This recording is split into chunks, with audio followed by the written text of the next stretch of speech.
O que acontece quando a autobiografia passa a operar como jogo e fabulação? É nesse território que vai emergir o conceito de mock autobiography, uma escrita de si que vai construir personagens de ficção, mas que se comunicam através de dispositivos e linguagens do real. Numa contemporaneidade que é marcada por câmeras e redes sociais, essa forma ainda ganha mais potência. Registros fragmentados, stories, performances cotidianas vão se misturar a afetos, exposições, encenações, e nesse caminho vão produzir imagens em que o íntimo e o público muitas vezes vão se confundir. Pensar a mock autobiography, portanto, é pensar uma criação em que a própria ficção se torna também instável. Entre algumas encenações e gestos performáticos, essas obras elas vão nos convidar a olhar para personagens como sujeitos que vão negociar sua presença no mundo através de imagens também.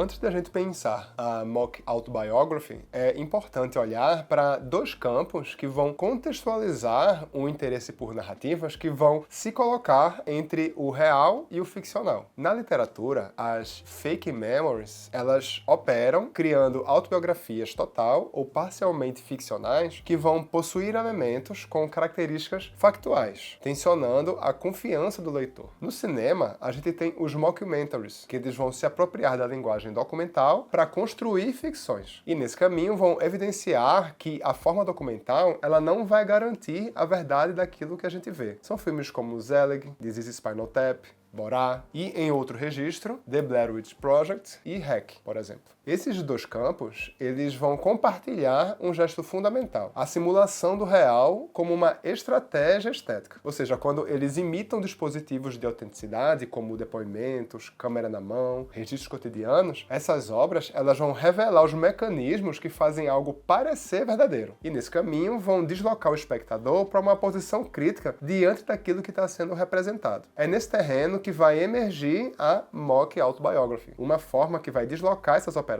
para o campo da escrita de si. Aqui, o sujeito ele vai encenar a própria autobiografia, borrando os limites entre experiência vivida e narrativa construída. Um marco importante da mock autobiography é David Hosman's Diary, de Jim McBride, que é um filme que vai acompanhar um cineasta que decide filmar sua própria vida, revelando progressivamente a impossibilidade dessa captura. E quando a gente pensa na contemporaneidade, esse jogo se intensifica com a presença das redes sociais e dos dispositivos móveis, né? A vida cotidiana, ela passa a ser organizada como um fluxo de imagens em que o sujeito se constrói em tempo real diante da câmera. Então, é a partir dessas camadas que a gente reuniu alguns filmes que vão compreender como o real ele é continuamente encenado e como a gente aprende a acreditar nas imagens que a gente está vendo.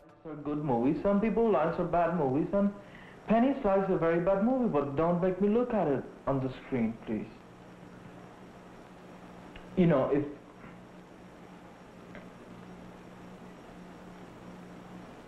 No filme David Hosman's Diary, de Jim McBride, a estrutura narrativa do filme ela se organiza a partir do gesto de filmar a própria vida. E nesse filme, o cineasta ele compõe um diário audiovisual que vai assumir a câmera como essa extensão do olhar do protagonista. Assim, esse filme ele vai se desenvolver por alguns fragmentos do cotidiano, como um apartamento, a rua, os vizinhos, com uma montagem que ela articula uma narração bem-humorada, vai criando tensão entre aquilo que é visto e aquilo que é dito. Aos poucos, o protagonista ele vai deslocar o seu olhar para o outro, especialmente a vigilância da vizinhança, e vai instaurando uma certa dimensão voyeurística, em que a câmera ela vai operando como uma espécie de instrumento de controle também. E esse movimento ele vai conduzindo a uma crise do projeto do David Hosman. A confiança na imagem ela vai se rompendo, e esse protagonista ele passa a duvidar da capacidade do cinema de apreender o real. Ou seja, a perda ou a insuficiência das imagens vai evidenciando o colapso do diário como uma forma de organizar a experiência. E ao final, esse filme ele termina se revelando como um percurso de desconstrução da crença na imagem, também a consciência da sua opacidade também. Então o filme ele vai se afirmando como um ensaio sobre o próprio ato de filmar, em que o olhar, o registro, né, nesse desejo de capturar o real, ele vai expondo também a sua própria instabilidade. O que você vai comer? Me conta.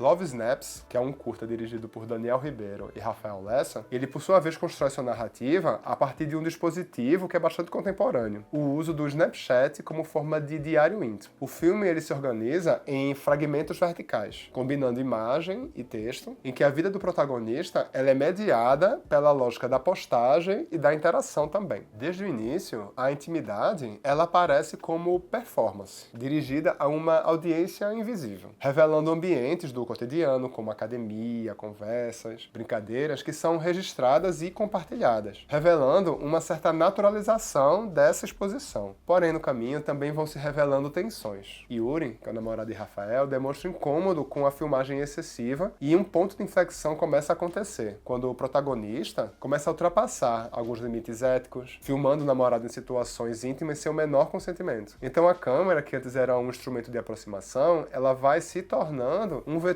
de afastamento entre o casal. E depois que acontece a ruptura, né, a narrativa ela vai se reorganizar por um fluxo de mensagens que são marcados por ansiedade, por rejeição, deslocamento afetivo também. Então Rafael, que é o nosso protagonista, ele tenta recompor a sua identidade a partir de novas postagens, encontros, performances também, porque ele se revela um dependente da validação digital. No desfecho, esse filme ele vai expor uma ambiguidade nesse gesto final. Quando o nosso protagonista ele promete parar de registrar, ele ainda recorre à câmera para declarar o seu amor e tentar uma reconciliação. Então, Love Snaps, no final das contas, ele vai evidenciar uma subjetividade que é também atravessada por essa lógica da visibilidade.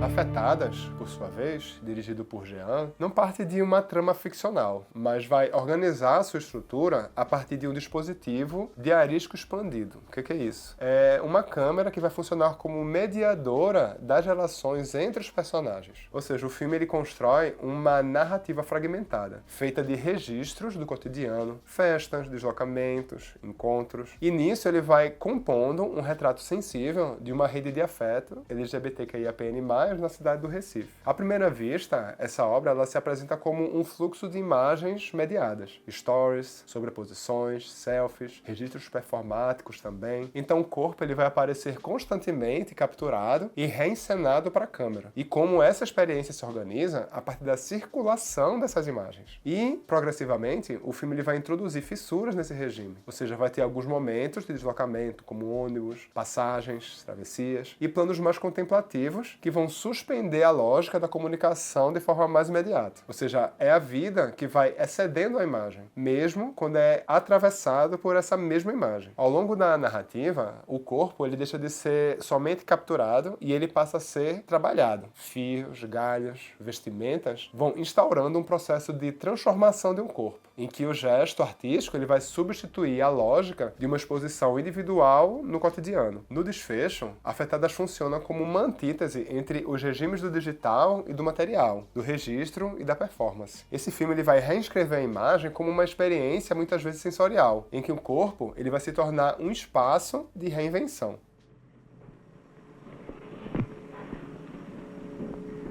That's Penny's agent, Max. Call him Dutch. Fuck yourself, Dutch. Ao reunir essas obras, eu desejo pensar no deslocamento da crença na imagem como uma captura do real para sua compreensão como construção. Em diferentes contextos históricos e tecnológicos, esses filmes eles vão revelar que filmar a si mesmo é também produzir uma experiência, instaurar uma zona instável entre documento, performance e ficção. Em Love Snaps, a lógica das redes sociais vai intensificar essa instabilidade ao transformar a intimidade em um fluxo contínuo de exposição. Já em Afetadas, o filme parte da mediação digital, mas atravessa essa mediação para uma dimensão performática, em que o corpo ele se torna matéria de criação. E no Diário em Crise, do David Hosman, o que vai emergir é uma pergunta central: como existir hoje em um mundo em que viver e filmar já são o mesmo gesto? Eu acredito que não se trata mais de opor verdade e mentira, mas de compreender como ele se torna sempre uma invenção, independente dos dispositivos, das linguagens ou dos modos de circulação.